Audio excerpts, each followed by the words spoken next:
Good evening and welcome to the news roundup for Friday the 11th of October. Before we get into the news, please remember to like this video, share your views in the comments, and share the video with your family and friends. Reach them! Always make sure the message reach them! Now for the news in detail. The alleged leader of a faction of the St. Catherine-based Klansman gang, Tesha Miller, and the 23 of his co-accused are scheduled to return to court on the 12th of December for another case management hearing. The men were present in the Supreme Court in downtown Kingston on Thursday. All the defendants, except Dr. Paul Robinson, were remanded in custody. Dr. Robinson has been charged with providing a benefit to a criminal organization. During the hearing, the prosecution was advised by the defense of difficulties in accessing some of the electronic disclosures related to the case. The court was informed that all the defendants have separate files with documents outlining their alleged involvement in the gang. As a result, the matter was adjourned to give the prosecution time to re-upload the documents for a full disclosure.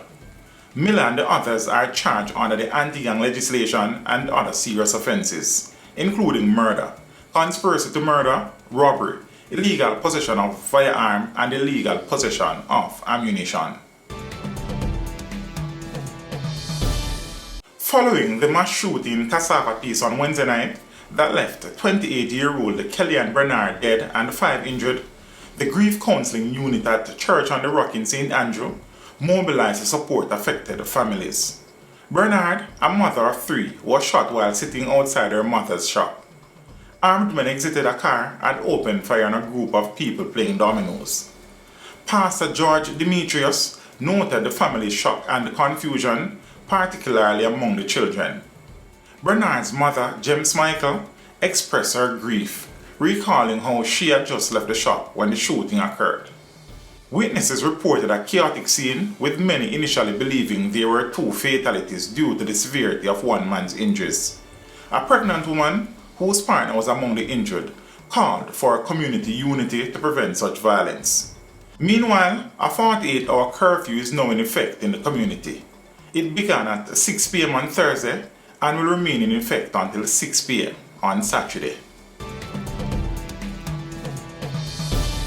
The Hunts Bay Criminal Investigation Branch is probing the seizure of 3 illegal guns and 50 rounds of assorted ammunition in a package at a logistic facility on Thursday.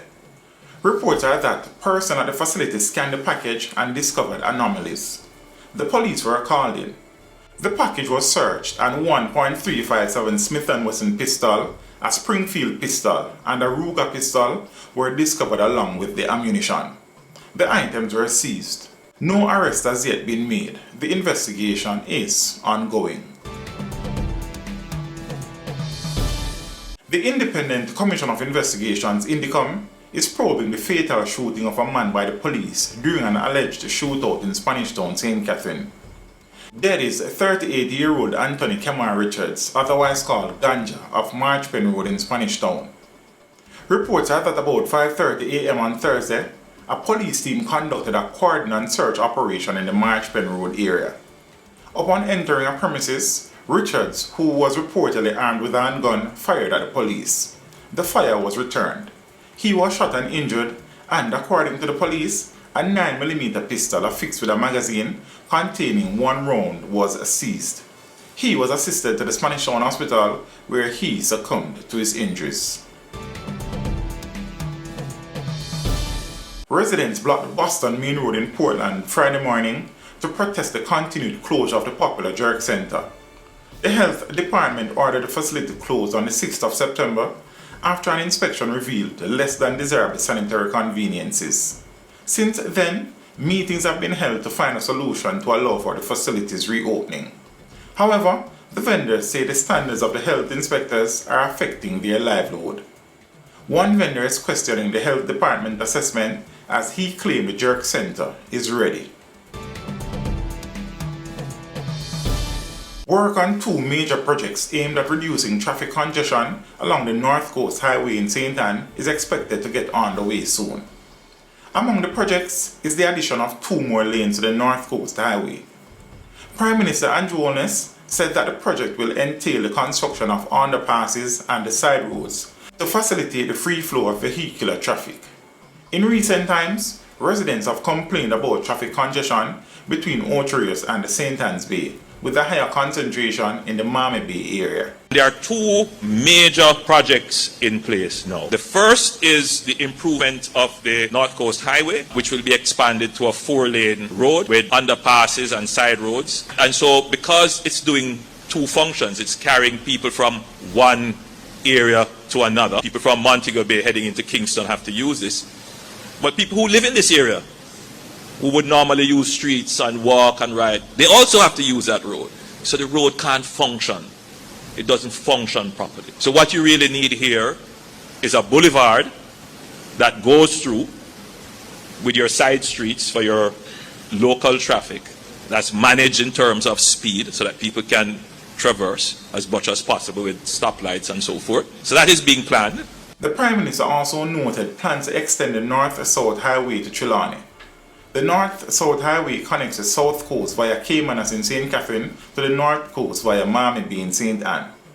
Holness said the extension would help to mitigate the buildup of traffic along the North Coast. And then we have also opened up negotiations to extend the north-south leg of the highway to take you right into Trelawney. And so both programs are fairly advanced in development.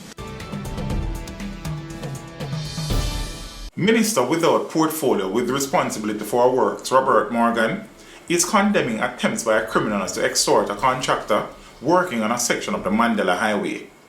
In a statement on Thursday, the minister says the extortion attempts have led the National Works Agency to abort work on a section of the road. We received reports this morning that one of our contractors who was doing preparatory work on the Mandela Highway in the vicinity of Central Village had to pause work and leave the site because thugs were demanding extortion from him. We have been in touch with the police, and the National Works Agency will be working with the police to ensure that the work continues without any interference. We have a policy position as a government that we will never allow criminals to interfere with the proper running of works in the country. The work crew carrying out the preparatory task for the patching of the road left the corridor after criminals sought to extort the contractor. The work being done along the Mandela Highway forms part of the government's $3 billion Relief Emergency Assistance and Community Help REACH program. Morgan says the government intends for Jamaicans to receive the full benefits under the program and that no act of criminality will prevent this from happening. The Prime Minister has been clear on several occasions with these major infrastructure projects, whether it be the Montego Bay Perimeter Road, whether it be the South Coast Highway Improvement Project or any other project, that taxpayers' money will not be used to fund criminal activity. The government will never participate in extortion. The work will continue, the road will be patched, and the persons who use the road will have the benefit of their taxpayer dollars being used appropriately. We want to warn these criminals that your actions will not stop the government from carrying out the people's work. The police will be there and will ensure that the work is done. Labour Minister Pernell Charles Jr. escaped major injury following a motor vehicle crash in St. Andrew on Thursday night. Preliminary reports are that the Toyota Prado in which the minister was being transported collided with a white AD wagon. The incident occurred just after 9 p.m. on Washington Boulevard. Charles was taken to the hospital where he was treated for minor injuries and discharged. The occupants of the AD wagon also suffered minor injuries. However, the vehicle appeared to have significant damage. In business, the Jamaican dollar has hit a new record low compared to the US currency. At the close of trading on Thursday, $1 was being sold for $159.24. The previous record was $159.07 set on Wednesday, the 9th of October. As for the other benchmarks, banks and the cambios were selling the Canadian dollar for $116.08. The average value of the pound was $207.75, while the euro was going for $176.64. In sports, the Reggae Boys edged Central American opponents Nicaragua 2-0 in the CONCACAF Nations League Group B action at the Nicaragua National Football Stadium on Thursday. The goals came via an own goal in the 32nd minute and a close-range finish from Romario Williams in the 69th minute. The win sees Jamaica remaining atop the group with 7 points ahead of Honduras in second with 6 and Nicaragua in third with 4. The boys' next assignment will be a home fixture against Honduras at the National Stadium on Monday. And that is it for your news roundup for today. We would appreciate you liking this video, leaving a comment, and sharing the video with your family and friends. Have a good evening and see you next time.